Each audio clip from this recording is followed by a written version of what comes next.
We're both wearing dark today. That's so gross, dude. Why did I start that?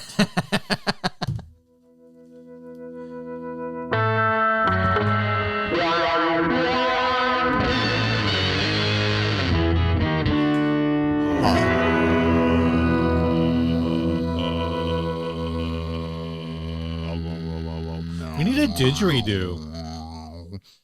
We need a didgeridoo just for With that. pipes like this, I don't need no didgeridoo. I am a didgeridoo. I'm a didgeridude. And what's your name? Hey everyone, I'm Ryan. And I'm Steve, and this is 60 Cycle Hum, the guitar buying, selling, trading, modding, fixing, breaking, playing, reviewing, trading podcast. That was definitely out of order. Buying, selling, trading, fixing, modding, breaking, reviewing, and playing podcast. Sure. Why are you the one who says it when that's the one thing that you don't seem to be able to do it? But I'm just always locked and loaded to do it. Are you always locked and loaded? Yeah, for some reason I have it memorized. Probably because I don't have to say it. You're probably exhausted by having to say it. I used to have it written down so I could like read it. I've never had it written down. I just know it. Buying, selling, trading, modding, fixing, breaking. The buying, selling, trading, fixing, modding, breaking, reviewing, and playing podcast. Playing. Right. Remember when it wasn't the playing podcast and people were like, well, don't you play your guitars after you do all these things to them? And I was like, absolutely not. I guess. We do play them, just not on the podcast. And then we had a YouTube channel, so now we play them. This first ad was sent to us from Jacob McDougald. Jacob McDougald. Jacob McDougald.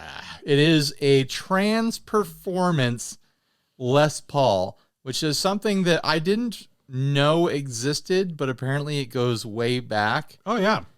Did you know about these? Yep. Why? Of course I did. Why, Steve? Tell me why this guitar has the entry keypad on it from the door of like a 1992 Nissan Sentra. It's so you can Ost, Ed, copy, Ints, Del, and sell. I don't know what the first two are, but the rest are edit, copy, insert, Right. so on and so forth. So we are looking at a self-tuning guitar. Yeah, about this vintage self-tuning guitar, apparently. Is it vintage now? Is that 28 years ago, I guess? Look at this picture. Look, it comes with printer cables, Steve. It's vintage. If your guitar comes with printer cables, it's vintage. This says that this is about this listing. This is a 1996 Gibson Les Paul R9 Sunburst guitar with Transperformance system. Excellent, plays great, owned and maintained by a consummate producer and musician who kept this guitar session ready. The action is really nice and the guitar sings. The Transperformance system is working very nicely.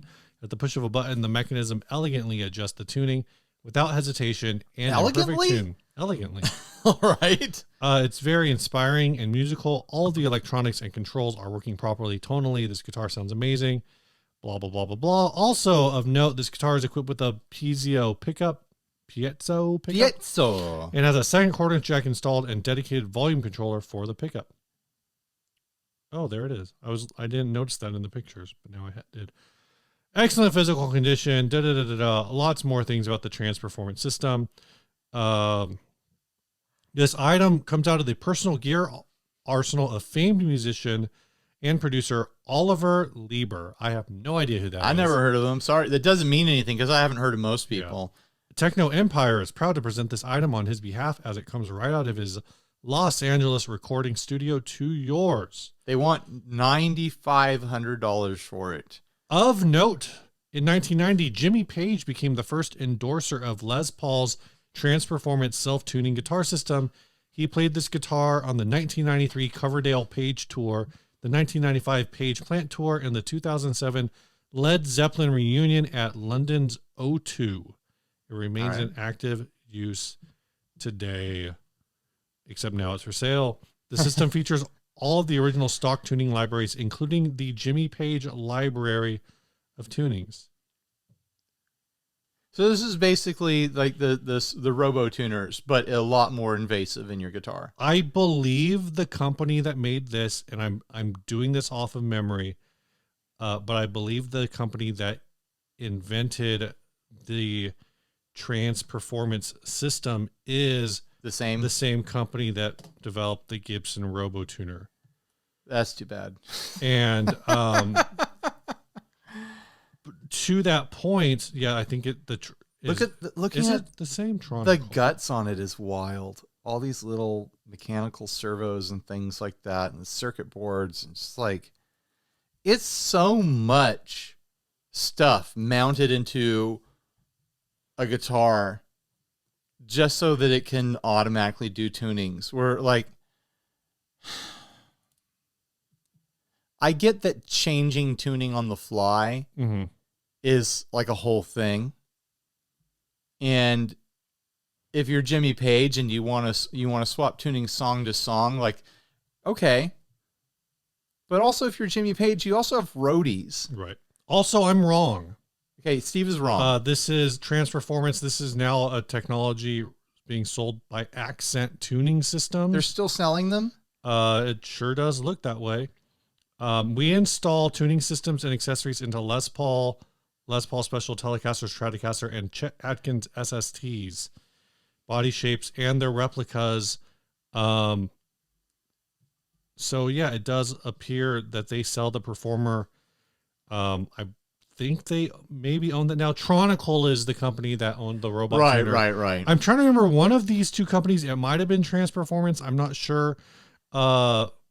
Basically got screwed by Gibson too, but I do not know the details on that. It just like there's something about how like Gibson defaulted on not paying or something. When no one wanted any guitars with robo tuners on them, Gibson had to send people out to every retailer that had more than a couple Les Pauls stocked with them, and they were scrapping they were sending people to stores to yank the tuners off and put regular tuners on them, and then still selling those guitars at a discount because they had all these extra holes and everything like that. This is one of those technologies where it's very, in this industry, in the music instrument industry, there's a lot of very passionate people who will spend a lot of years throwing a lot of money at a project that very few people actually want. Like we've seen the people at NAMM year in and year out pushing concepts. It's like I don't think they're selling any of these. Okay, I'm sure enough people bought these, but it's my first. I've been running a guitar podcast for a decade, and it's my first time seeing or hearing about one of these. That's not a great sign, and it's not like it's some obscure 60s guitar that I wouldn't have known about. Like this is tech that was landing on guitars in the 90s when I was learning to play guitar. I think I would have like read an article about it in a magazine in like 1994 or whatever when I was learning to play guitar. I don't. Okay, you say stuff, Steve. What I was going to say is the company that's sued Gibson was Tronicle, so it's the other one, right? Because basically Gibson slapped all that stuff on their guitars in 2015 and then bailed, and apparently they didn't fulfill their contract or whatever. They didn't fulfill a contract. So these Transperformance systems, you don't have to like them. I'm not saying you should like them or anyone should like them, but I believe they were like very limited runs, which was how I thought they should have handled the Tronicle stuff anyway. Yeah, I don't know what James Page's reason for using these was. I don't know how good they were. Obviously, a lot of routing is involved, which I think is a big turn. Yeah, there's very little of this the average. of not going to say very little, but there's a lot of this guitar that you don't get anymore because it's been removed to make way. Like, look at how many control plates are on the back of this guitar now. Not just the back, also the side. Like there's wood taken out every direction of this thing. Right. It uses standard tuners, so everything is basically, I mean, as close to a concept as I can ambitious. Create an analogy for is basically they created like a self-tuning hardtail Floyd Rose. Like they took all of the fine tuners on a Floyd Rose, and that's where they put the automation. They're connected to a servo or something, some sort of mechanical screw sort of thing that is tightening and loosening the screws based on a program. I wonder if it has the brains to tune correct, or if it's just changing percentages of tension to get where it needs to get to, or something like that. I don't know, because this is tech from 1996. Oh, even older, like 1990. Right, but like this build is from 1996. Right. So like the TU2, the Boss TU2, didn't that get invented in like 1992 or something like that? Oh yeah, I don't know. So I have my doubts that this is even as sophisticated as the Gibson ROBO tuners. Like, I don't know a lot about it, but I have my doubts that it auto detects the pitch of your string and corrects for that. I have a feeling it's more like you get it set up the way you would dial in a Floyd Rose. Like, now this thing is in tune. I've set it to tune, and I set the computer to know that it's in tune now, and now it'll make adjustments based on that tuning because it's got a locking nut on it. If it could auto detect and tune itself, it wouldn't need the locking nut, right? The locking nut makes the whole thing work. I didn't think I realized it had a. Yeah, it's got a locking nut. There it nut. is, locking nut. Let's see. So you got a Les Paul that's got a locking nut, and you don't even get the joy of a Floyd on it. You know? And also, like, I wonder how much this still feels like a Les Paul with all this stuff, with all the wood removed and all the extra hardware and the servos and everything like that. And there's the Strat version. Does that still feel like a Strat? You know, like there's, it just, it to me, it looks like when you, like an Evertune, where it's like you can pop an Evertune into a guitar and it becomes an Evertune guitar. It defines the guitar. Right. So it's like a Floyd Rose. A Floyd Rose defines the guitar that it's on. Bridge hardware, in a lot of ways, defines the guitar. And this completely changes a Les Paul or a Strat or a Telecaster or anything you put it on into a different type of guitar. And, you know, audience members, tell us, is this something that strikes your fancy? Would you want a guitar that does this? Would you want a guitar that has this look and has this functionality and has the door code panel from a 1992 Nissan Sentra? So so there's some really interesting features on here. So I do think it does seem like you have to be, it seems like you do not have to be in tune for it to do its thing. Because the way that this thing works, when you have it installed, you're going to send in a pack of, 10.5 to whatever. Actually, that's not a gauge that they allow for, but you're going to send in a pack of your favorite 10x42s.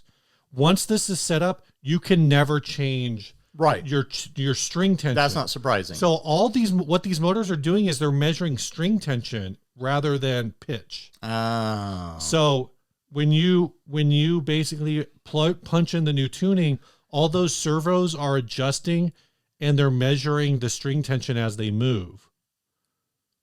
But it's not even that they're measuring the string tensions. The servos are programmed to be like, okay, if you're in standard tuning and you want to go to drop D, then the low E servo has to unwind, say 4 turns to go into a D note. And so it's all pre-programmed. Right. So yeah, if you get a pack of bum strings, I guess you're hosed. But it's all like this pre-programmed systems. It says it's so much tech. Changes to any of the string properties without making changes to the tune armature's physical dimensions creates an imbalance in the forces exerted on the motors that cannot be fully compensated. It's got to be dialed in like a sports car, is what I'm hearing. Yeah, like pretty much. If anything, if you break a string and you put a 16 on there instead of an 18, you're hosed. Because you're going to have to sit down with all your little wrenches and stuff like that, and you spend an hour dialing it in and reprogramming it. No, you can't reprogram it. You can't reprogram if you decide as you get older, you know what, I've been playing 10 to 46, but like I'm just not right. I'm not here for that anymore. I want to start using 9x42s. You have to send your guitar back to Transperformance or accent tuning. I like guitars that have fun features and stuff like that. And I'm not a Luddite. I like modeling and, digital pedals and things like that. I mean, digital amps, like you want to put some tech in a guitar, I'm down for it. But at the end of the day, I kind of want a guitar to just be a plank. Right. Like, I don't want a guitar that is so involved technology wise. Like, I sweat all over my guitars. When I play any sort of gig, I just saturate them with sweat. It's disgusting. Yeah. And I can't imagine this being okay with that for an extended period of time. Like, I don't know. These sort of systems just are so off-putting to me. It's too much. It's solving a problem that barely exists. And anyone that needs to have dozens of different tunings for their gig, for their set, they should be developing the skill of tuning by ear to do that, or swap instruments. Or you know what? Use your big old brain just to write songs a different way. You know, we all know you have a big old brain. It's amazing the way that you can change tunings and play beautiful, amazing pieces when you change a tuning. But maybe like use that big old brain to make songs that people want to listen to, and don't get so wrapped up in the alternate tunings. Like, you know, like prove to us that you got that big old brain by writing a 3-chord song that everyone wants to hear over and over again. Like, make me a song I want to hear. I'm overwhelmed just by looking at this thing, and it's too much. Oliver Lieber wrote Opposites Attract for Paula Abdul. Who's that? Paula Abdul? Yeah, who's Paula Abdul? No, who's Oliver Lieber? He's the guy who's selling this guitar. Okay. I'm not talking about the guy who, he sold it. He's selling it. But he's like a producer. He's like a studio producer. Yeah. Also, Ryan, does it surprise you? I could see does it surprise you that, let me find it again. You stopped me from making my point. I know. Your point was dumb. Does it surprise you that David Lynch endorses this product? No. David Lynch is a guitarist, but he's like a noise musician. Yeah, I guess. Like go listen to David Lynch's music. Like the guitar is his instrument, but he doesn't play the guitar the way. Right. The guitar's an instrument, but he's not good at it. Is that what it's not? It's not that he's not good at it. Is that he has a very different set of goals. No, yeah, I get it. When he records a guitar, I can see the case for this being a studio tool. I can see the case for being like, because a lot of times if you're a producer or a recording engineer, you run a studio, your gear is part of what gets clients in the door. Right. If you've got artists that you work with that do a lot of different tunings, and they know you have this, they're going to be inclined to want to go record with you because they're like, he has that guitar. But for an individual owning this, it's hard. Right. It's hard for me to wrap my head around that. A studio where they're going to do maintenance on it for every session because they're working on 6-figure sessions and things like that. Like, that makes sense. I get whatever gear you need for that world. Like, yeah, like whatever. That's a totally different world than most of us live in. I just can't imagine even a professionally gigging consumer needing this. It's too much. That's my opinion. But then if I was a rich rock star sort of dude who had the ability to just have every single guitar and the money was no object, it'd be $10,000. Yeah, I'll take one I'll take one in sunburst and I'll take one in black. Right. And I mean, it is a Gibson R9, so it's probably worth it. What kind of pickups are in there, Steve? R9. I don't know. Oh, stumped him. Do you want me to look it up? No, I don't care.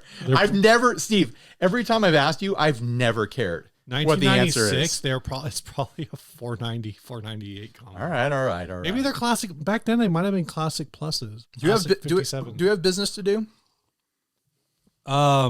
We got some housekeeping. You want to do that right now? Yeah, I was trying to do a good transition. Okay. I was thinking I'll back up. I'm still talking about this guitar. It's too much, Steve. I don't like how much technology there is in this guitar. I don't like the little control panel. I think it's ugly. I think the screen cut into the side of the guitar. I wouldn't pay more than $8,500 for this guitar, Steve. Yeah. And I mean, $8,500 is a lot of money. A lot of money for a guitar. Mm-hmm. But if everyone who watched the show gave a little bit of money to our Patreon. You tried. You tried. Yeah, okay. Steve, it's been a couple weeks since you dropped one of those nice, smooth transitions on me. You're off your game. You know, it's like riding, right? You know, when riding a horse or a bicycle. You think about how bad Jerry Seinfeld's comment about TV comedy has bombed on the internet this week, but that was like the 400th version of that joke. Right. Like, imagine how bad the other 300, like how much worse the other 399 scripts were for that. Sure, right? Sure. If you want to support this show, you enjoy listening to us talk about guitars and gear and whatnot, you can join us over on Patreon at patreon.com/60cyclehumcast. That's true. Crap, is that what it is? It's something like that. I got the graphic Just down use here. I think it's Humcast. Use the link. Use the link. Come on. Like these folks have at the $1 level, Johan Yulin, Eric Tarosky, Galfaladrex, the Malignant. Oh, the Malignant. I thought you were going to say the Belligerent. Yeah. Mark The Velez, different guy. Mason Summers, Bradley Henson. At the $5 level, Bobby! Roto Ranger, David McGee. Roto Ranger? I Roto love Ranger. it. Big T, and moreloud.com. And at the $10 level, Nathan Monteleone. Oh. So thanks, Big Nathan. spender. Thanks, everyone. The things that, the big thing we have going this year, in addition to the Adventurers Club, which is paid for through the Patreon support, which is, we send in ads every episode, is we're doing these affordable pedal giveaways, and all of the shipping for that is paid for through the Patreon. And it's, it's a significant cost. Like this is not a giveaway that is free to us. It costs us money to give away 120 something pedals. I'm taking home a bunch of them this week. Yeah, you're taking home 18. That's gonna run somewhere. It's probably, when all said and done, it's gonna be between $50 and like $150, depending on where people. Because we're one of the things that Patreon has allowed us to do with this is we'll ship it like everyone can play. Yeah, we're doing international. Yeah, as long as the USPS will ship it there, we will pack it and send it to you. As long, when I run out of affordable pedals, as long as people are still engaging with the Hoop Jumpers Club thing that we're doing, I'm just going to keep giving away pedals. It won't be 3 at a time to each winner, but maybe I'll give away a nice pedal here or there. Maybe I'll give away some, $100 pedals. I'll give away $300 pedals to 3 winners in a video or something like that. Because I always have extra stuff sitting around here that I honestly shouldn't be sitting on. If I can help build the community and, and mine you guys for affiliate clicks and stuff like that, and it all makes sense, I'd love to keep giving stuff away, but it does cost money, and the Patreons pay for it. So huge thanks to the Patreons. We're going to scroll all their names at the end. If you want to support us, the link is down below. I closed a drawer too hard. You breaking stuff, Steve? Sorry. But yeah, it also covers so many other costs around here. Like, it's actually kind of amazing how much it costs. I was thinking about this today, how much it costs to actually run this channel, and the Patreons cover all of it. We've grown this channel based on the budget that we have, thanks to the Patreons. Thanks. So it's a huge deal. Super appreciate it. This episode is also brought to you by Stringjoy. That's right, Steve. They make got strings a pack right here. Made out of teeth. They're not made out of They're coated with teeth. They're coated Sorry. with enamel, not the whole tooth, just the enamel, Steve. Right. Remember when you were a kid and a tooth fell out of your mouth? It was your baby teeth. Mm-hmm. You put it under your pillow, and the next day there was a quarter under your pillow. Well, your parents took your tooth. They lied to you. There's no tooth fairy. They took your tooth, and then they sold it to an international black market of teeth sales. And then Stringjoy bought all the enamel from those baby teeth through legal channels decades later, and they're coating their strings with them so you can have strings with bite. That's right. If you want to treat yourself to a nice pair of strings, a nice set of strings, not a pair, you got a whole set. Three pairs. Use a link down below. You want to treat yourself to 3 pairs of strings. Buy a pack of strings. Use the link down below and use code HUM when you check out for a little discount. Ryan, this episode is also brought to these fine folks by Chase. That's right, Steve. Bliss. Do we have any current Chase Bliss news to talk about? No. Do we? They're always amazing. Chase Bliss is always amazing, no matter the news, no matter what they're up to or not up to. Make sure you stay on top of everything that they're doing by following them on social media. Get on their mailing list. Get on their mailing. There's a lot of things that they don't put on their social media. They just put it on the mailing list. And guess what? We say there's nothing exciting, but we don't actually know when there's going to be. So there could be a mail going out tomorrow. Something could have launched today or yesterday because we recorded this 5 days before it aired. That's what I meant by tomorrow. Yeah. Real time tomorrow. Our time tomorrow. Yeah. All right. What's next? This next ad. Yes, Steve. Was sent by... I forget which one it is. It's the Motherclucker. Ah, yes. Nope, that's Monster Cab. It was sent by Tyler Behringer. Yep. For bad Mothercluckers only, this is the Motherclucker semi-hollow telly build from the folks at Solo Guitars based on their TCK kit. This is a basswood body with maple top wrapped up in cream binding. Is it basswood or basswood? I think it's basswood. The top was painted a cranberry base coat and topped with a classic cream color before being hand painted with a custom vintage cartoon chicken graphic on the front and a line of text running down the back of the neck. The basswood body was stained dark walnut. The custom pickguard and emblem on the headstock were removed from real KFC buckets. The guitar was then carefully aged and weathered to the custom relic finish. The cream top coat weathered to reveal the cranberry layer underneath. Distressed and aged custom graphic to match. Even the headstock and pickguard were aged to have the appearance of greasy, grimy fingerprints. And that's gross. Top coat is a satin finish. I haven't looked at this one. Satin finish polyurethane to preserve the artwork without making the guitar look glossy and new. Bridges swapped from a Wilkinson vintage style with threaded saddles and fit with the blah, blah, blah stuff. Okay, cool. Let's take a look at this. Oh, that pickguard is pretty gnarly. I gotta say, I think that KFC currently has the best fast food aesthetic branding thing going on. Like, you drive by a KFC and it just looks good these days. They got the great big red and white stripes on the building, making the whole building look like a bucket. Like, they're nailing the branding, they're nailing the vibe, and I like the way this looks. There's parts that I would do without. Like, if you're gonna put a hand-drawn chicken on there, then it shouldn't be KFC themed because KFC doesn't do mascots like that. It should be themed after your local fried chicken place. Right. But I like the bucket thing. I like seeing the kernel there on a Telecaster. It makes sense. Like chicken picking on a Telecaster. These things go together. Chicken and Telecasters go together. I would do without the for bad Mothercluckers only Sharpie work on the back of the neck.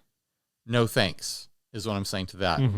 But all the KFC theming and the kind of like rustic, worn picnic table kind of look of this fake relic, I'm into it.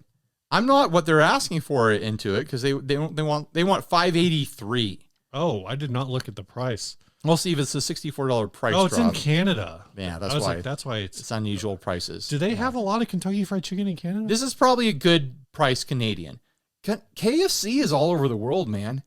Yeah, that's true. Like that's an international chain, like hugely successful all over the world. I've never heard. Everybody loves chicken. I've never heard of Solo Guitars. Are you familiar with Solo Guitars? I am not. Solo Guitars Kit. They are a kit. They're a brand that sells kits. And I will say, I do like the chicken mascot. I just don't think it goes with the KFC theme. Weirdly, yeah. Like if this was themed after a fictitious fried chicken joint, then I'd be all about it. You mean like Los Hermanos Pollos? Right, totally. Like if they came up with a fictitious chicken brand, fried chicken brand, and did hand lettering for that brand on there, then I'd be like, oh, this is rad. I love this theming. Their kits have different prices depending on what all they come with, but they're like $160 to $220. Yeah. So man, some of them are more. Oh, that's you can get a multi-scale Telecaster for $300. If this was US prices, I'd expect it to be $350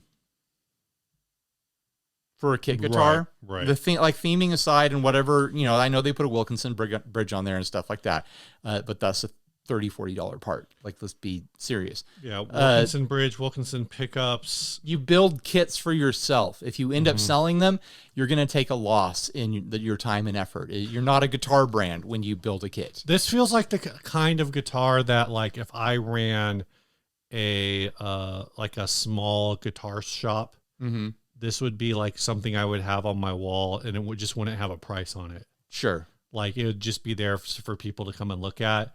And people would be like, well, how much is it? And I would just be like, I don't know. I haven't heard the right price yet. Right. How much is it?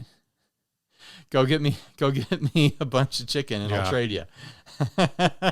What if you just had a company that was making you themed guitars, and whenever it came in, like, people would have to figure out like the secret. The problem is the secret would eventually get out as soon as you were like, oh yeah, like I'm actually selling this guitar for like a KFC family meal. Just bring me a KFC family meal, because then you're gonna have the Jack Daniel's guitar, and people are gonna be like, I can get that guitar for $15. How much is Jack Daniel's? I don't know. I've tried to do Craigslist listings where I've been like, here's the price, or I'll trade you for a large pizza and a bottle of some sort of brown liquor. Right. And no one ever takes me up on it. Like, no one's ever taken me up on it. And I've done it multiple times on Craigslist listings. People just want to do cash because it's easy, I guess. Whatever. Yeah. I'm trying to have fun here, guys. Let's have fun. Could be $10. Costco pizza. Costco pizza and a bottle of a wild turkey. You got yourself a guitar. Yeah. I never I never specify quality or brand or anything like that. You could show up with Little Caesars and MD-40. Do they make a brown MD-40? Are you talking about the wine? Yeah, it's MD 2020. MD 2020. That's it. I mixed it up with WD-40. MD 2020 is having this internet moment. Have you seen it? Yeah, I'm not surprised. It's like all of these people, Zoomers discovering it? I think it's Zoomers and like younger millennials who are like, I don't know what this is, but I've been seeing a lot of people talking about it, and it's the cheapest thing at the liquor store. So I figured I'd come on my TikTok and drink it, and you guys can watch. You know what that is? That is the clearest indicator that you could ever look for to see that we're in a recession. Like people buying MD 2020 again. Oh man, times are tough. Yeah, it's like people doing that. There's a guy who did Goldschlager.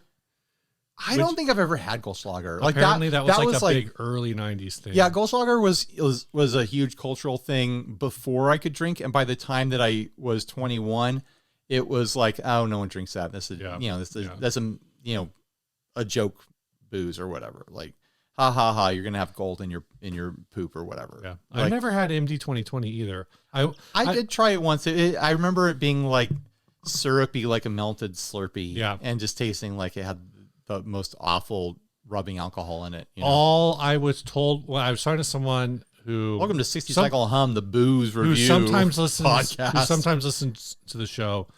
And we were talking about it, and I go like, yeah, I don't really know what this is. I've never had it. And he said, that's the voice of privilege speaking, because you weren't poor enough. Well, I've had like Mickey's and Steel Reserve and stuff like that, all the malt liquors, but the hyper syrupy, super sweet, like MD 2020 is the way it's been described to me is that, well, the way it's been described accurately is that it's like, it's wine syrup.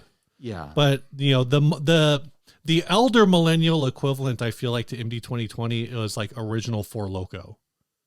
Sure. But anyways, Tell me how I'm wrong in the comments. Anyone can do this to a Telecaster.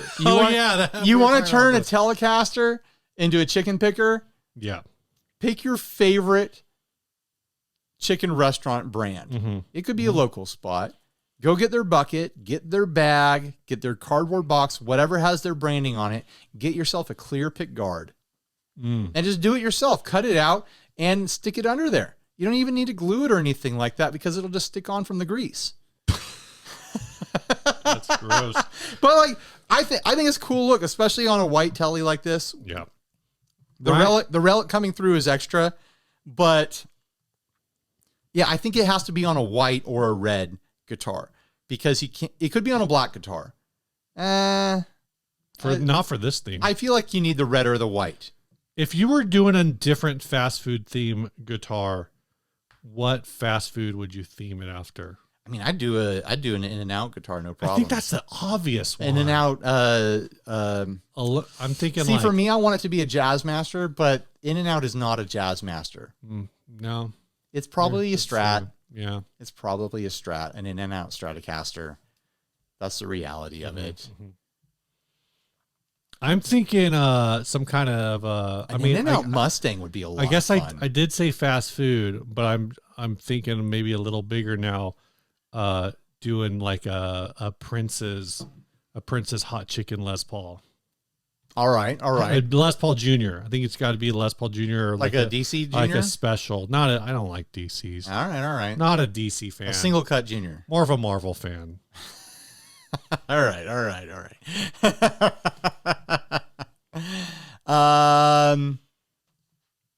Yeah, I'm trying to think of other. I can't think of any jokes right now. Yeah. Sorry, guys. Drop them there. You guys do it. You guys theme some guitars in your imaginations in the comment section. What would a Rubio's guitar look like? Like what? Is Rubio's national enough? I think so. What would a Chipotle guitar look like? A Telecaster is definitely a fried chicken place. Yeah. Anything chicken. Yeah. But maybe a telly could also be Taco Bell. A taco telly. I could see that. You know, taco telly on Taco Tuesday. Right. The pickguard shape has a little bit of a taco shell thing going on. I don't know. There's a lot of possibilities there, and I'm not creative enough to do it in the moment. I'm looking at your guitars over here, and I'm just gonna say that I think the Silver Sky is maybe the Burger King of guitars. And I don't know why. I can't justify it. No, the Silver Sky is the habit burger because it acts like it's fancy, but really it's just glorified Burger King. It's the Red Lobster of guitars. What's a Flying V? Which fast food place is a Flying V? The Flying V is not a fast food place. The Flying V is a truck stop. It's like a pilot truck stop. You know, it's what is the Flying one? J. Buc-ee's. It's like a Buc-ee's. It's a Buc-ee's. I can't even say the joke. Right. Okay, let's move on, Steve. What's our next thing? We got a sponsor. We're gonna open some mail. We're gonna open some mail. We got 2 pieces of mail in. Which one do you want to start with? Let's do this one. All right. Do you need a blade? I do. Are you gonna open it all the way this time, Steve, or are you gonna do halfway and then try to use your strength like usual? I don't want to go too hard on this because I know it's a fabric and there's a fabric thing inside. There's fabric inside, guys.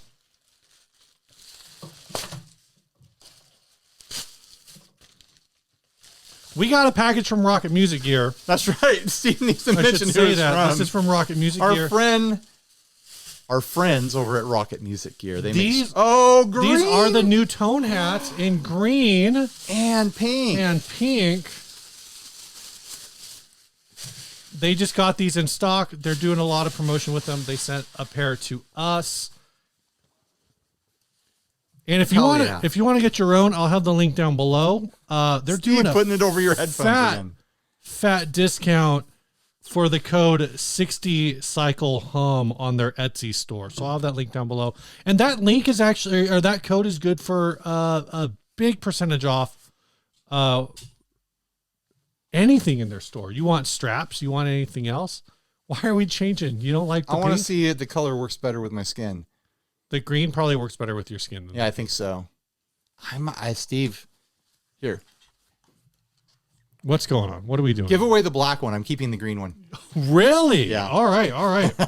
I need garden hats and stuff. So this hat and this pink hat are going to go into my Patreon little swag bin, and we'll be sending those out to some folks at the $10 level, because that's what we do. You're going to get a swag attack. Swag tack. I said swag attack. This doesn't work. That looks like a bonnet. Swag tax. Swag attack. You can flip it up like a sailor hat. Does it work now? You look like Blossom. It works worse now. All right. Thanks, Rocket Music Gear, for these hats. Ryan now has a green hat. Weird. Does that actually kind of work on me? It kind of does. Is that weirdly like a cool look for me? I think it might be. I think you should maybe you need to wear that in some videos too. I feel like I'm turning into Marty Schwartz a little bit. Like, is this my hat? As soon as you start playing guitar, no one will confuse you for Marty Schwartz anymore. Well, I know that, but I've never been much of a hat guy other than a straw hat when I'm in the garden. But I don't know. There's something about that I don't know.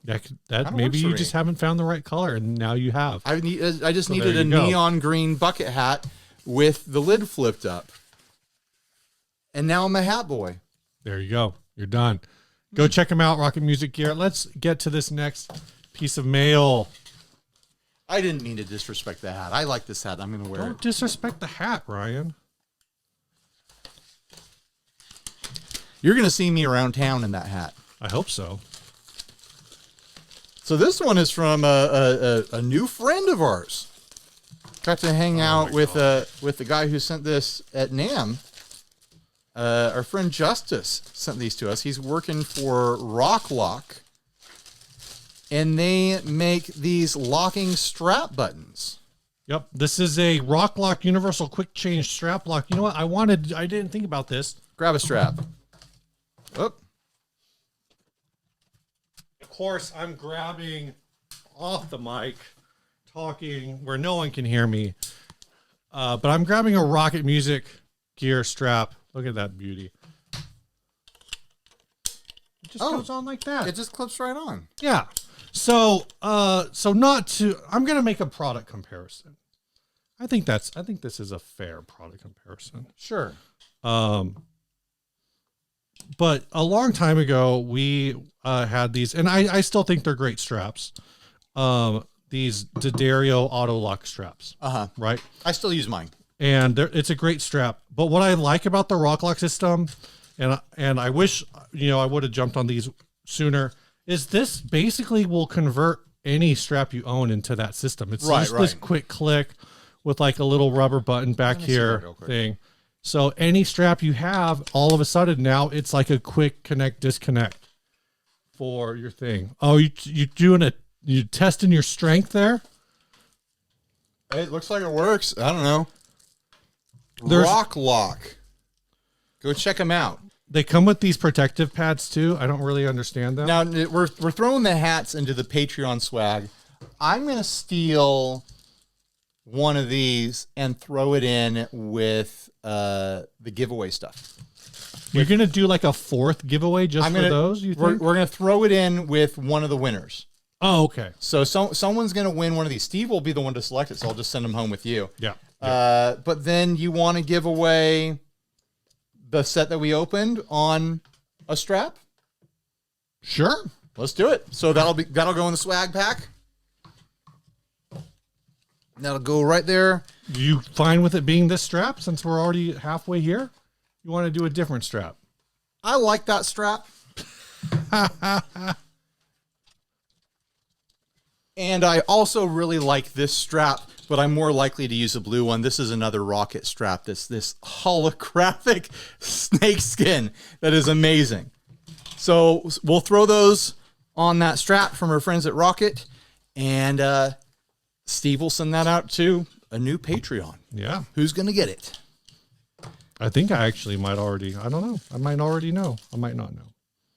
We'll see. You know what? I'm going to hold on to this for a couple weeks, so someone who watches this episode can will have earn a chance to to jump in on it, and maybe you will, maybe you won't. It's always a little bit of a jumble.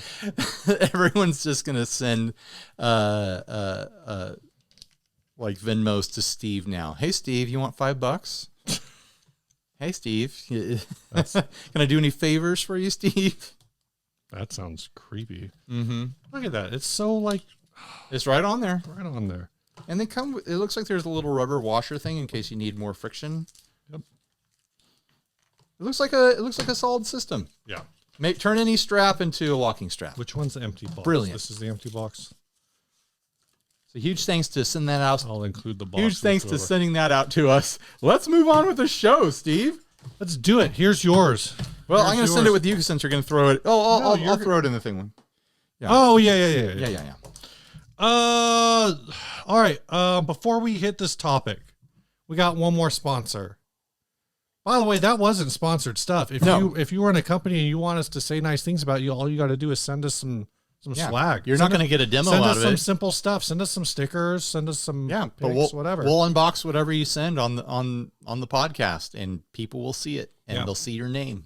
Yeah. So, free marketing basically. All right, we got one last sponsor, and that sponsor is Wong's. That's right. Amplifiers. You can see my Wongs right back there. Take a look at my Wangs. Yeah. It's the OD30. They make a whole slew of different amplifiers. Mm-hmm. Some are hand wired point to point. They're not point to point, but like turret board, like real old school. It's like other ones are on double thick PCBs. So it's like very well built. It's not cheap stuff. The thing I keep calling it is import boutique. Right. Like it's built the way that you would expect an amp to be built if it was made by a boutique builder. Exactly. Here in the States. Exactly. It's just import. Yeah. But they make really cool amps. They do, kind of their own takes on classic circuits and stuff like that. We've been friends with the US rep forever.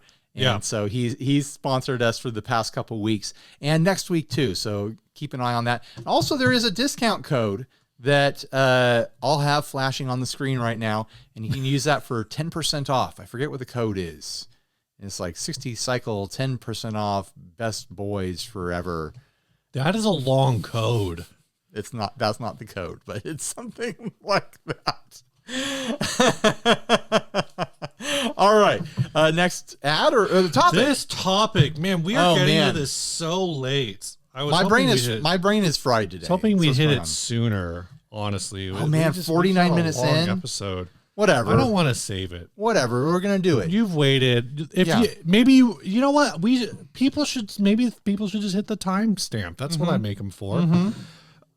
It's your fault. A few days ago. By the time this episode drops, it'll be like a week and a half ago, right? Like 10 days ago. Old news. Headline on Ultimate Guitar. Guitar Center to prioritize premium guitars, says new CEO, quote, "We forgot who our core customer was." Guitar Center has basically come out and said that over the years they are acknowledging that over the years they have become what many people consider to be the quote Walmart of guitars. That's what people say about Guitar Center. He says, over the years we've evolved significantly into serving the beginner and entry-level customer, which is great. But if you walk through a GC store, you're going to see an awful lot of $300 guitars. We have some premium product, but we don't have enough, and it's very hard to experience our premium product because we have our best guitars locked on the top row where you can't easily get to them. So if I'm a serious musician and I walk into Guitar Center, it doesn't feel like the right place for me anymore. The thing, there's so many different ways to tackle this, and Steve and I already talked about it for probably too much. We ruined our chances of doing a good podcast because we fleshed it out while we were eating dinner. So how do we want to structure this?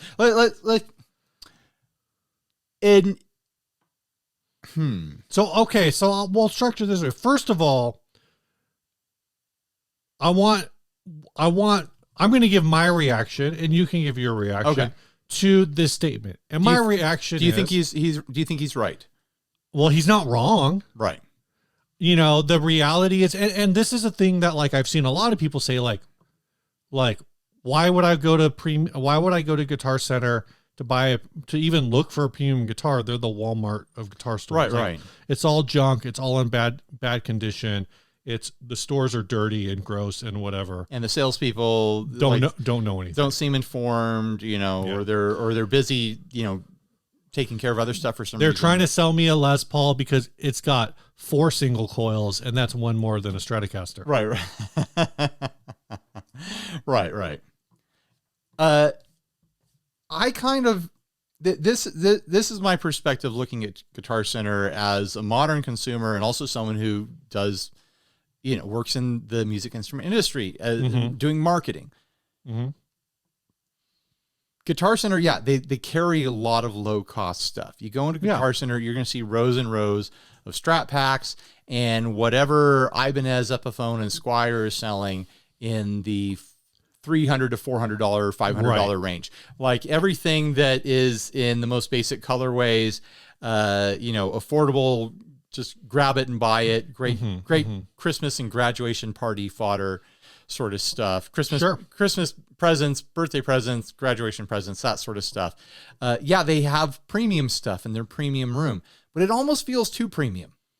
Right. Like you go in there and it's Rickenbackers and, 10 top PRSs and things like that. And it's all locked up and it's like, okay, this stuff is too far the other direction. I think what keeps me from being interested in going back to Guitar Center, because I used to go all the time. Right. But it's been years. Like I don't go anymore. The internet exists now. Yeah. And it's no sweat to order guitars that are in that 300 to let's call it the 300 to like $600 price point. Sure. It's no sweat to order one of those from various retailers and know you're going to get an excellent return policy. And if it shows up and there's something wrong, it's not going to break your heart. You'll just return it. You're expecting it to be a consumer grade good where it's just like, oh yeah, this popped out of a factory. So it's like, I'm not expecting it to be amazing. Guitar Center is competing against Amazon and Sweetwater and everyone else that ships and returns and will give you every option that there is. You don't have to wonder, is Guitar Center going to have that one color that I like of this Squier Paranormal thing or whatever? And then you get there and like, oh no, we only have Sunburst. You just go on a Sweetwater and order it. And if you don't like the way it showed up, you can return it. The reason to go to a physical store right now in 2024 is to have an experience, is to experience something that you can't necessarily afford to pull that trigger online, especially without having held it first. Yeah. Like you got to go check it out, or you're just curious. Like curiosity gets people in the door. That's why I used to go to Guitar Center all the time when I was a teen and even in college. It's like, I want to try that new Schecter, Diamond series that came out. I want to try this and the other thing. I want to try a 7-string because Korn is on the radio now. Like I want to try it element, I feel, and maybe it's just me from my own personal perspective, just being constantly inundated with gear now. The I want to try it element has been missing from Guitar Center for a long time. Right. Where, I don't need to go to Guitar Center to try a $400 guitar.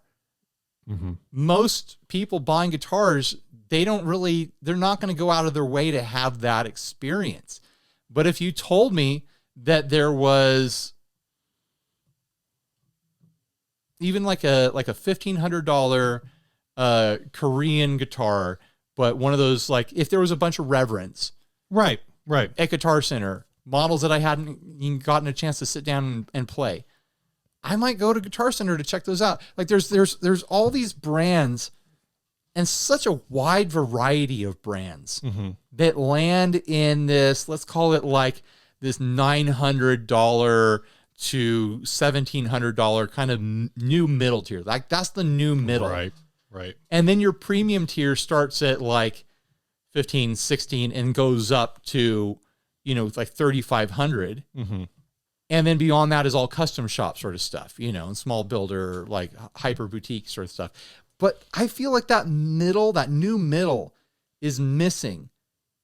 And a variety of brands is missing. Like, I don't really want to go to Guitar Center to try Fender, Gibson, Epiphone, Squier, Ibanez, Schecter, even, you know, Gretsch and things like that. Like, I want there to be something weird and different there for me to try. Right. Well, even on those, like, I feel like you could frame things in a way with some of those brands to make it like more lucrative. Like, I don't know. I'm sure they probably did it, a lot of it through, you know, you couldn't walk in and buy it and walk out with it on the same day. But what if, you know, Guitar Center, instead of sitting on like waiting on online orders for like all of these new $1,000 plus Epiphones, they did like an Epiphone weekend. And they like branded it. Like, part of it is the branding. You have to brand it well. You have to have employees that are like, oh, you want the Epiphone? Like, when somebody comes in, like, I don't know what the knowledge base is, but I know of a Guitar Center, like the workers, where they are at now. I know the criticism in the past has been that the average Guitar Center employee is primarily like, maybe they're a musician, but they're not an enthusiast. They're working there because they want to be around musical women. Maybe they love guitars, but they're not like guitar nerds. Like, guitar nerds is such a great term. Someone should coin that and use that as their business name. Seriously. I've had experiences with employees at Guitar Center where it's like, I asked if they could pull a Seymour Duncan humbucker out of the case because I wanted to buy it. And the guy was like, oh, we don't sell humbuckers. We only sell singles and double singles. Right. Like, he didn't know what a humbucker was. Like, I've had the experience, and a lot of people have the experience where the employees are woefully uneducated. Yeah. But then I've also known people who work at Guitar Center who are so deeply overqualified. It's like, why are you here? You should have your own shop. You know, that's not the reality of the world. Most people don't have the capital to have their own shop. But there are people who work at Guitar Center who are obviously way, way, way overqualified. I've always felt like, so going back to what I was saying, like, imagine you can go to, they did an Epiphone weekend, and you go in, and now you can try the $800 Epiphone Firebird and the $1,700 Epiphone Firebird side by side. And when you say like, why are these priced so differently?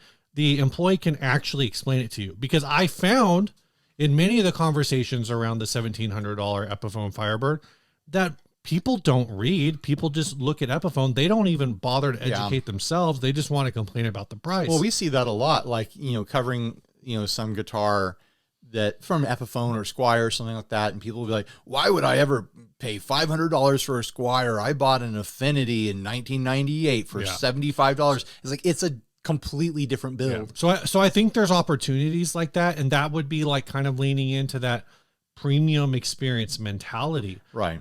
There is a big education side to it. There is a thing where it's like, I don't know how you make it lucrative for people like us, who are the younger versions of us. Yeah. I felt honestly, for most of my adult life that if I lived closer to a Guitar Center, that I'd actually like love working in a Guitar Center. Mm-hmm. Maybe I'm super wrong about hearing Stairway 8 hours a day played wrong. I don't know. But like, in my head, like, the idea of taking something that I love as a fandom and sharing that with people, which ultimately that's the show, right? Taking something that I love from a fandom perspective and sharing it with people. I always felt like I would enjoy doing that, but you know, it is that education part. I have in my head that we could tighten this topic up a little bit here. Let's backtrack a moment. You said the words a premium Guitar Center experience. Let's focus on that, because what the new CEO is saying is that they've missed this core audience of guitar buyers. And like what I said is, these days, because of how easy it is to shop on the internet and how safe it feels to shop on the internet, honestly, convenient, the reason people go to brick and mortar places is to have an experience. Yeah. They go to, all sorts of little hipster restaurants and stuff like that because they want to have an experience. They want to see all the decorations. They want to try something on the menu they've never had before. Same thing for a guitar store. They want to have an experience. So what makes a premium guitar store experience?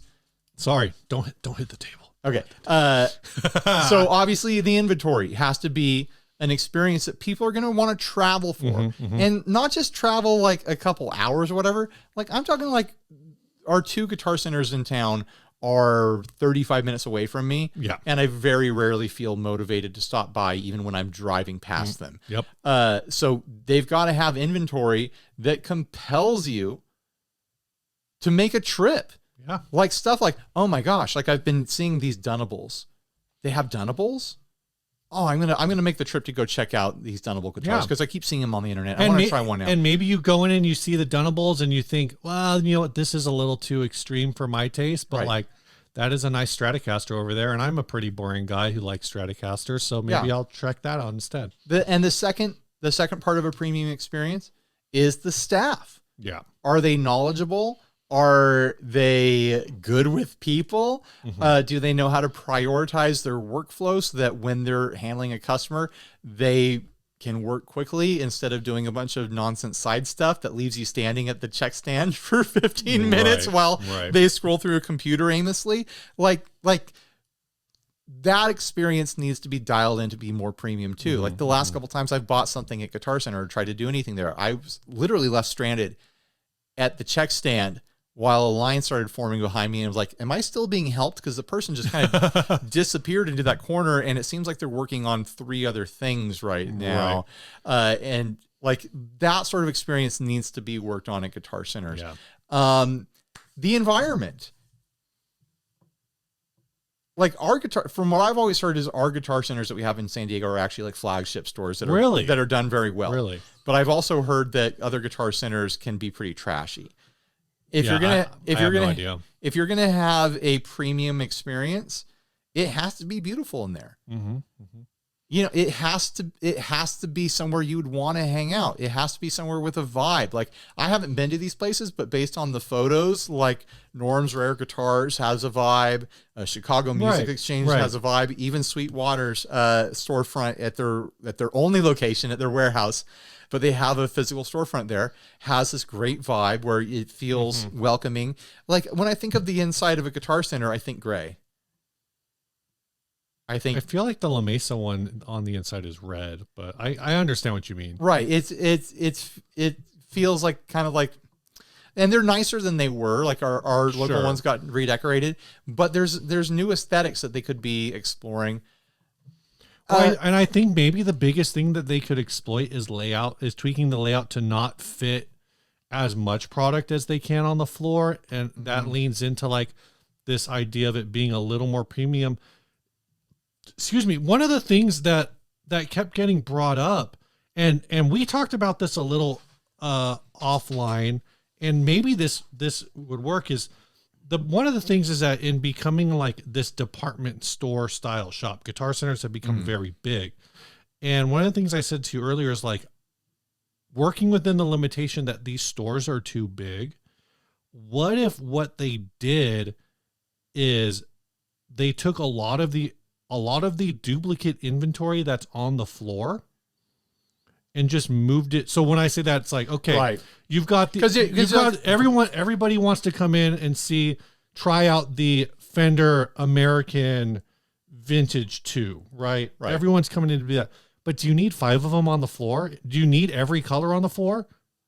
I don't think you do. But that part of that thing is part of what makes it feel like it's limited inventory every time I go in. It's like, oh, you walk in there, there's literally 400 guitars in here. But it's because they've got their entire inventory on the wall. Right. They've got 5 Ibanez RG $400 50s that are all in metallic red. They've got just 5 metallic reds. And then they've got 4 metallic blues, and then they've got 7 in black. And like they just chewed up, 15 slots on the wall for one model of $400 guitar. Like that sort of thing, it's not appealing to me. And part of that is Like, and here's a whole other part that people often criticize about Guitar Center. You go into Guitar Center, you grab a guitar off the wall, and it's greasy, it's out of tune. There might even be strings broken, you know, dents and dings and stuff like that, because there's so much inventory on the wall, on the floor, that the staff can't keep up on it. So every teenager that comes in is doing bad things to it. And there's so much inventory that you can't even monitor what's being pulled off and played and stuff like that. You're not keeping an eye on it. Right. They need to degrease that. They need to have stuff waiting in boxes in the back and be like, oh, you want that? That's our floor model. Let me grab the box, and we got a guy over here who do a quick setup on you, and we'll do a check right in front of you. Let's check check everything. If you want us to give you the pull out of the box treatment, like, that's a premium experience. Like, if you want to do it at home, that's fine, but they can do that for you. Pull out of the box, make sure everything's there, make sure it's in tune, make sure the intonation and the action is decent and stuff like that. That stuff takes 10 minutes for a solid tech to just check. You know? There's ways when you have like a model in multiple colors, like I said with, like I said, Fender American Vintage earlier, but I meant the American Professional. They have all these colors, so you put the Telecaster out in one color, you put the Stratocaster out in a different color, you put your Jazzmaster out in the third color, so on and so forth. Well, I think having one of each colorway is fine, but then that would limit to like 3 or 4 things per model, right? You know, and they have the shelf space for that. And what I'm saying is, like, when somebody brings something down, if you have other colors in inventory, someone walks up to them and says like, oh, enjoy playing that guitar. If you're interested in seeing other colors, let me know. I can pull it out of the back. But then, like, I saw someone on a forum somewhere say that they wish Guitar Center was more like a mini NAMM, which I think that would be a draw. People want to go to NAMM. Right. Thousands and thousands of people go to NAMM who really have no business being there just because they were able to finagle tickets somehow, passes, and they went because they want to see it all. Yeah. Those are the people that you want to come to Guitar Center. Guitar Center, this is free consulting right now. If you want more, talk to us and we'll bill you for hours of talking, because we'll just talk. Steve and I will just talk. We literally talked about this topic for an hour. We should have recorded it for the Patreon. but instead of having dozens of examples of each model of $400 guitar and then a room with some premium options, it's really just 4 brands in there anyways. It's your premium Gibsons, your premium Fenders, your top shelf Gretsch, and then PRS, you know, and a couple Rickenbackers. Like, that's the premium room in every Guitar Center across the country. But what if someone could walk in there and, like, you have your budget fodder, you have your Squiers, you have your Epiphones, you have your affordable Ibanezes and things like that, and, you know, Jacksons and Schecters and whatever. But then what if you have the inventory space on the wall for your Dunables, for your Reverends, for like your solar guitars, for you know, like things like that. I know they carried Chapman for a while and things like that, but just like exploring all these little niche brands and trying them at different locations and figuring out what works at each location and what doesn't. Like, here's another thing that Steve and I were talking about. It's like, what if these guitars from small builders were on tour, going from Guitar Center to Guitar Center, and if you were on their mailing list, then you get an email that says, hey, this, you know, all September long at your local Guitar Center, we've got Dunables until they sell out. You can come check them out, and anything that doesn't sell, they pack them back up and they ship them to the next Guitar Center that wants to try them out. So I don't know how this works with the online store. There's a detail here that I cannot figure out on the fly.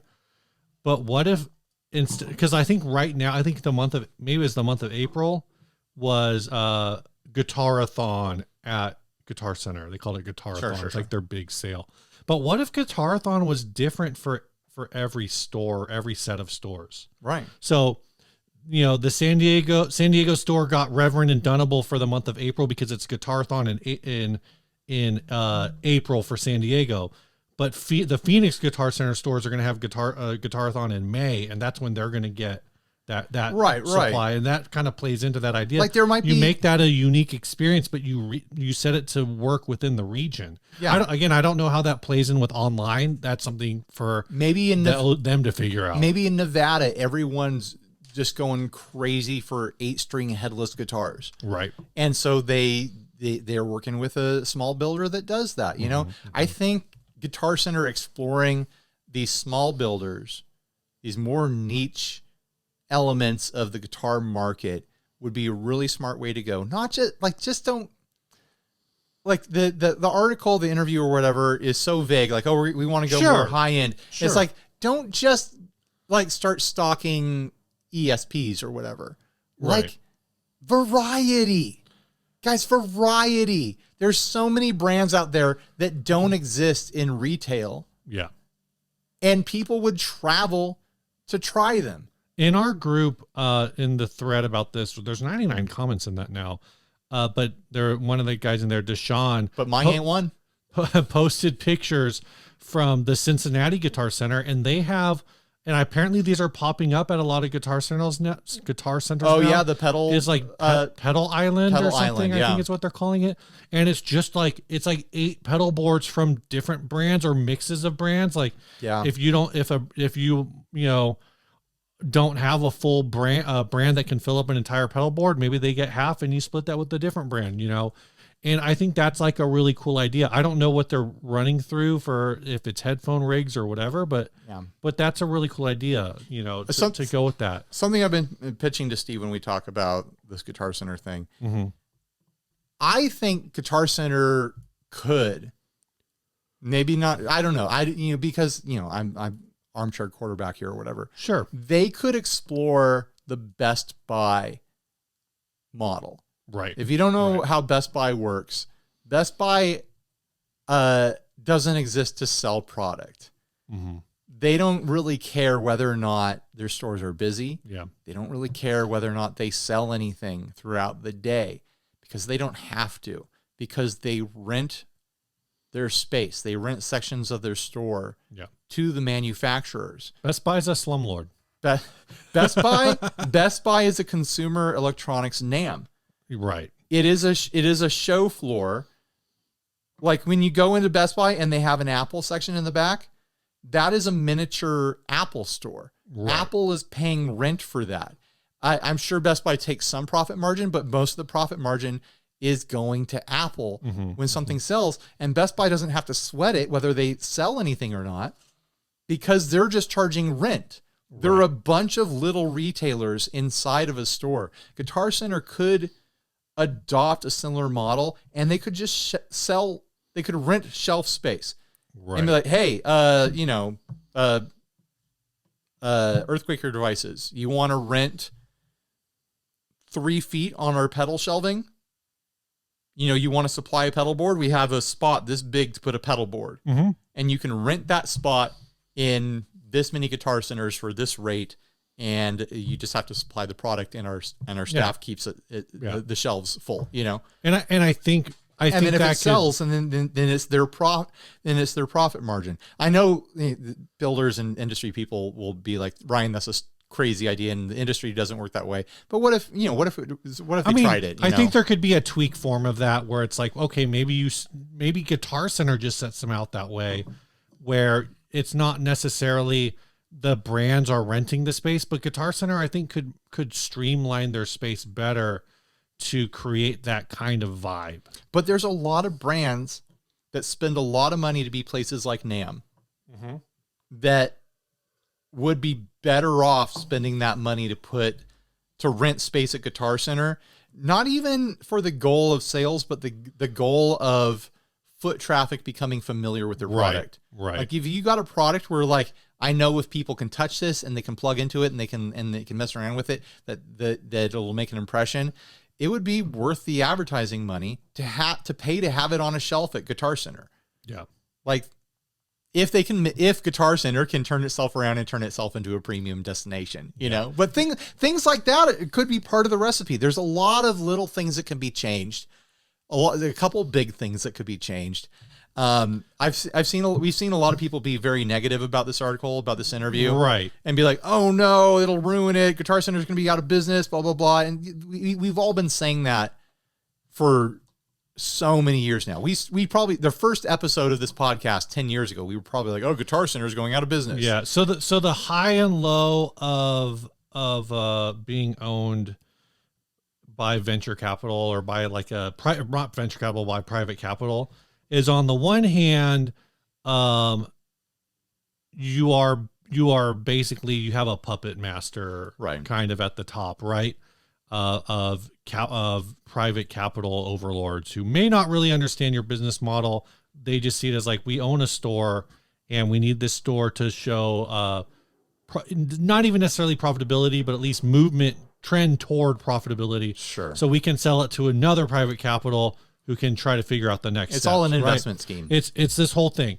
And Guitar Center's in that state where that's tough. The flip side of it is when you bring in a CEO who has an idea that may or may not work, but can convince private capital like that it's a good idea, all of a sudden the private capital who, let's say, I don't know, how much do you think Guitar Center's worth? Oh, I have no idea. How Let's call it $11 billion. Let's say Guitar Center is worth, I'm going to go over what I think is over. Let's say Guitar Center is worth $1 billion as a brand. It's probably not, but okay. It's probably not. But if in my head, at least, if Guitar Center is worth $1 billion as a brand, the company that owns that private capital probably is worth $20 billion. Right. Because they're doing this with a lot of companies. So if the CEO of Guitar Center pitches this idea and they say like, that's a good idea, how much money is it going to cost? And the Guitar Center CEO says, I need another $200 million because I got to implement training programs and revamp this. And maybe they're going to not shrink stores in the sense of like moving to smaller stores. They're going to take existing stores and re-architect them to feel smaller, you know, which is or maybe cut them in half and rent out one side of it too. I'm just saying, cut it in half and turn half of it into a storeroom. I don't know. So Sure. all of these ideas don't matter.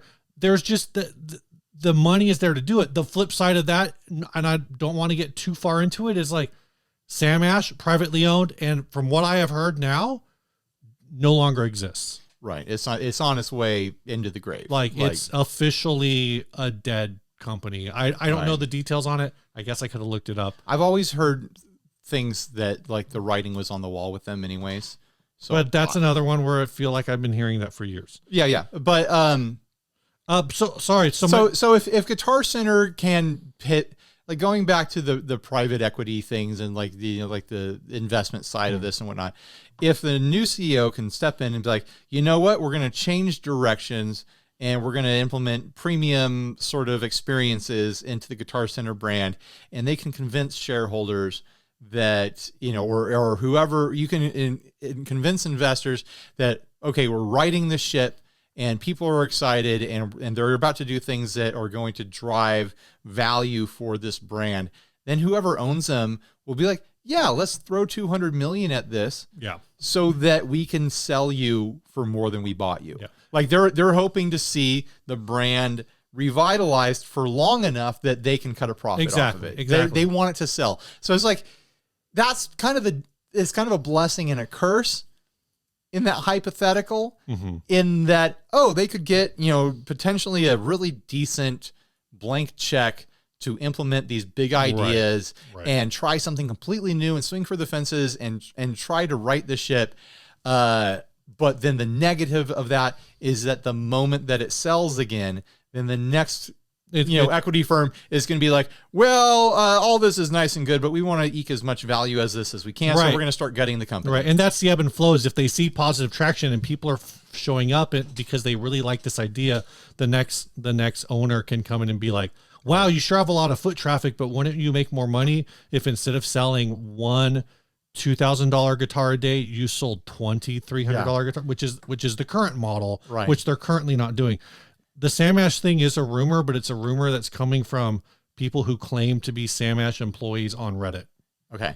But that being said, going back to the thing about negative, I just wanted to finish that. Yeah, we try to be clear about when we're speaking in hypotheticals and addressing rumors and stuff. But going to the Guitar Center, the negativity and everything around it, Guitar Center feels, to your point, and to a lot of people's point, Guitar Center feels like a failing brand.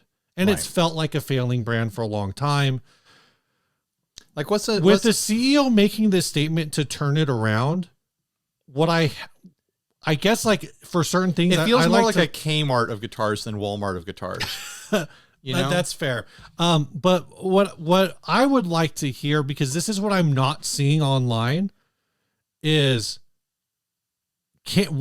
not whether or not Guitar Center can be saved, but what you as a consumer, what would bring you back to Guitar Center? And there are people who are saying like, yeah, like we've said, like if the CEO finds a way to create this, it is vague, but a more premium experience with higher end guitars, not the highest end, but more, you know, like you said, what, $1,000 to $2,000 guitars, right? Like that you can just go in and play, and they're in good shape, and better educated employees would fit into that. Adult money toys is what we're talking about here. Like dad money toys. Yeah. We're talking about what would a 30 to 50-year-old professional adult mom or dad, weekend warrior, but committed hobby musician want to shop for. Yeah. They're only going to go to Guitar Center for so many Strat packs. And so you know, that's my question. If you've made it an hour and 20 minutes into this, is what does a revitalized Guitar Center look like to you? Like I said, I've seen a lot of people say like, well, Guitar Center's hopeless, basically fuck them, like whatever, who cares? And I understand that. I understand that frustration, but like, just like take a little trip with me. I want to know what you think needs to happen for Guitar Center to be a place that you would want to go. Right. You've kind of heard what you want them to have a coffee shop in there. I had this idea that I forgot about, but what if Guitar Center got an alcohol license? Partnered with like local breweries to do like jam nights on Fridays. How much product would you own if you brought in like you did like the VFW guitar night in a Guitar Center? I've had Guitar Trader used to do that. Sometimes they went out of business. Sometimes I like to think about like what I'd like to do if I was working as like a retirement job. Like what I'd like to do, like if I could just be an old man who gets to watch over a business and like talk to regulars and stuff like that, and hire young people to do the mopping and stuff like that. Yeah. It would be fun to have like a dive bar, small concert venue sort of place that also like sells guitars. Yeah. Like not a lot of guitars, but like, we got like a dozen guitars here, some amps and some pedals and stuff like that behind a case. And, you know, during the day when there's just a bartender here who's just like sweeping and cleaning and stuff, you can come and shop. And then you pull down the cage wall on it when you have a show, or stuff starts getting rowdy or whatever. You just have stuff on the wall that is for sale, like small builder stuff or whatever.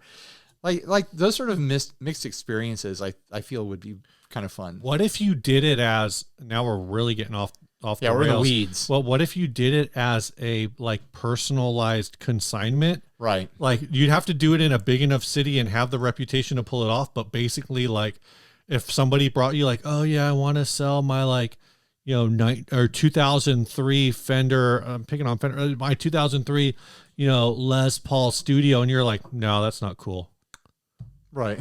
And then the next guy comes in and is like, yeah, I got a, what's the one that they always say? Oh, that's the Van Halen Tysco. Well, what's the Van Halen, like the Van Halen, but it's like Tysco Del Rey. It's got the 4 pickups or whatever. Right. You know what I'm talking about? Yeah. Like the Spectrum. Yeah, the Spectrum. Somebody brings in one of those, and you're like, how much?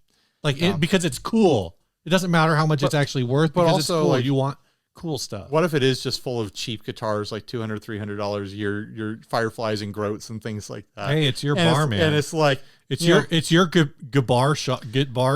People get drunk and they're like, they want to make a bad purchase at 12:30 at night or whatever. They're like, I want a guitar. I like this band. I want a guitar so I can remember this night. And they're not going to remember. They're going to wake up in bed with a strange guitar. What if you did it, but it was open mic night, but people would just show up and they'd be like, oh, I got a few songs. And so you'd be like, well, I got that guitar on the wall. And then after they played, they're like, oh, I really like this guitar. And you're just like, you want to buy it? Right. Let's finish this episode. We should probably finish this episode. We went really long. What's the last one? The Monster Cab? Monster Cab. This was sent by a couple people. Really? The first person who sent it was Ken Dosette. I want to thank, you're not going to win because you weren't the first to send it. I want to thank Michael Krause. I'm pretty sure Michael Krause, because he sent it as well, but he sent better screen grabs. So if it was you, Michael Krause, it was a Michael. I'm pretty sure. Wait, so are you? So we got screen grabs from two different people, but if someone's going to win, it's going to be the first person who sent it. Okay. It's going to be Ken. 12-inch by 12-inch mini Grinch custom guitar cab. How is it? I'm 12-inch by. Is it just a 2x12? No, it's a 12 by 12. No, they're probably just measuring one speaker. There's one 12-inch speaker in there. No, there's two 12-inch speakers. Like there are two 12-inch speakers in it. So they're just saying, okay, so it's a 2x12. You're right. It's a 2x12. What is it? What was this cabinet? Probably an old crate. It kind of does look like an it old has crate. that look, right? Like, look at those speaker cones. I think I know that's. I would not be surprised. I mean, that's a generic everybody's. I know, but also look at the shape of the box. Like this looks like it used to be like a crate. I love this. I think this is really, really fun. I like what it's missing is eyeballs. It needs big. Maybe the eyeballs were on the head. Maybe there's a head that goes that would with be it. Smart. I like how this. it has legs. It's on like it's propped up. What was maybe I might be too old for you when I start talking about this. You might be too young for this, but there was like a My Buddy. You remember the My Buddy era of toys? Yeah. It was like toys that were half the size of a child, so a child could have a friend. Yeah. While their boomer parents left them latchkey at home. So don't worry, I left them home with My Buddy. Well, there was like a monster one where like it had like chains and stuff, and it had like a cool like jean jacket. I don't remember this. Like it wouldn't take a lot to theme this amp after, I think it was like My Little Monster or something like that. Like it had this big like. It was scary, but like cute, kind of scary. There was My Buddy and Kid Sister. It's probably not the same brand. My Buddy was one of several dolls rumored to be the inspiration for Chucky. Let's see. I'm not seeing anything. Why can't I spell? I don't know. Why can't you spell? Got these fat fingers. I'm not going to be able to find it with someone out there. Oh, wait. There it is. My Pet Monster. My Pet Monster. There it is. Yeah. Is.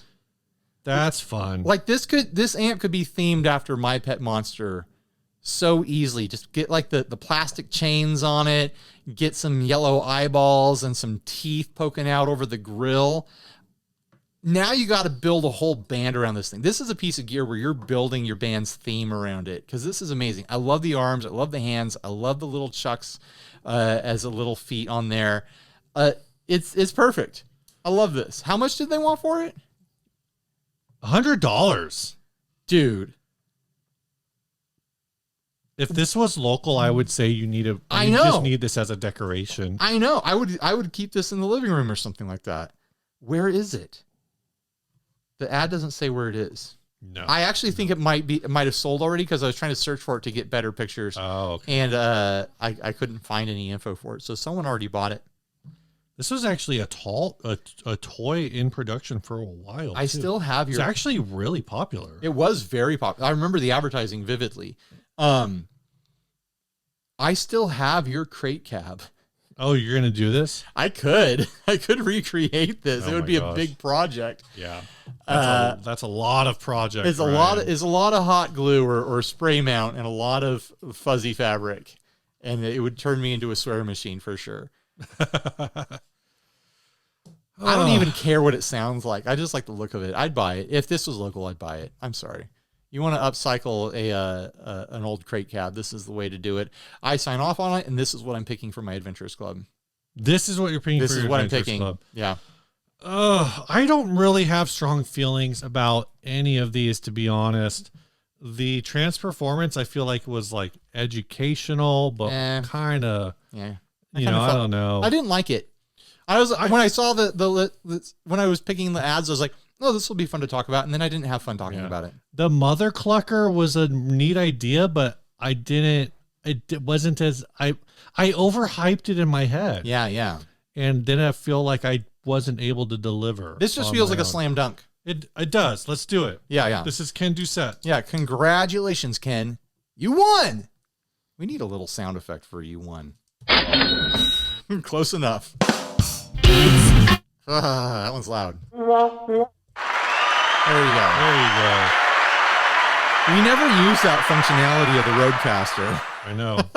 You got to spend some time. I know. I need to print labels so we know exactly what we're working with and come up with some actual cool little things, All right. I agree. Tell us about the song, Steve. The song was sent by Austin Mann. He says, howdy, fellas. Here's a song, one of dozens I've recorded that I can offer for you to play on your show. It's called Winded to England, from an EP that I couldn't get onto the streaming platforms.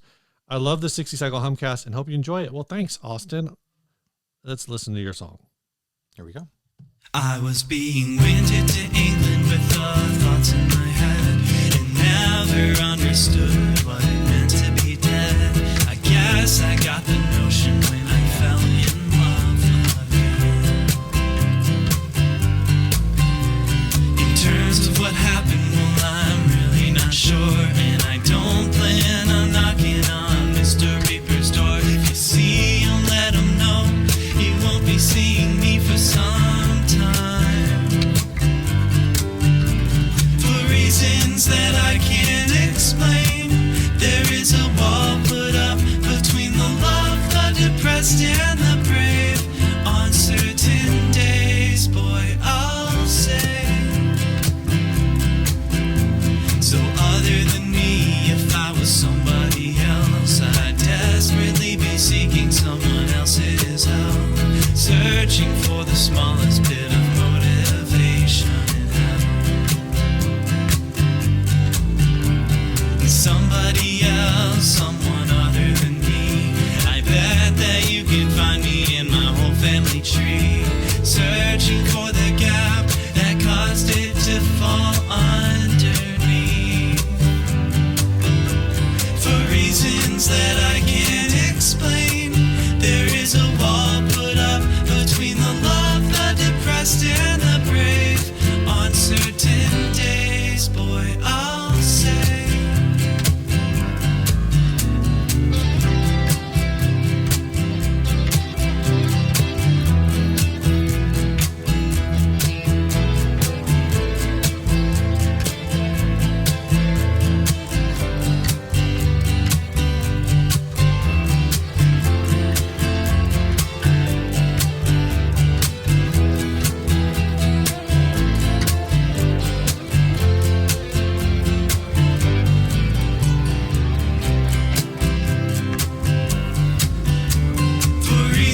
That I can't explain, there is a wall put up between the love, the depressed, and the brave. On certain days, boy, I'll say, I simply can't recall the words I was thinking of, what I meant to say. I love it. Yeah, I really like that. I'm trying to figure out what it reminded me of. I cite this as an artist that I catch things that remind me of them a lot, but I was picking up on like Owsley vibes. Owsley is like my personal Weezer. Like kind of in that 90s power pop kind of alternatives, Right. like kind of strummy singy sort of thing. But it's my own personal Weezer, so that's like my frame of reference for a lot of sounds. But it kind of vocally and kind of vibe wise, look up Owsley, and then tell me if I'm wrong. I like that guy. I should probably see if he's ever done anything more than what I listened to in the 90s. I bought a CD on discount from Lose Records, and I listened to it until it wore out, sort of thing. And I never looked into Owsley any more than that. But yeah, I thought that was great. Really fun song. Yeah, and I got to say, really lyrically, I winced for a moment because he dropped the word explain, and it felt like he was going to try to rhyme it with brain.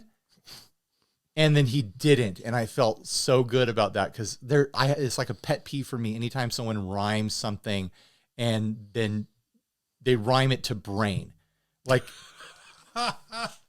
using the word brain in a song is already like a red flag for me as far as songwriting goes. Like Cypress Hill did it, and after that, it's done. Like no one else can really do it without me wincing a little bit. So I'm glad he didn't. He rhymed explain with brave, which felt better to me. So I don't know. My own personal little side tangent there. All right. Bye, everybody. Stay grounded.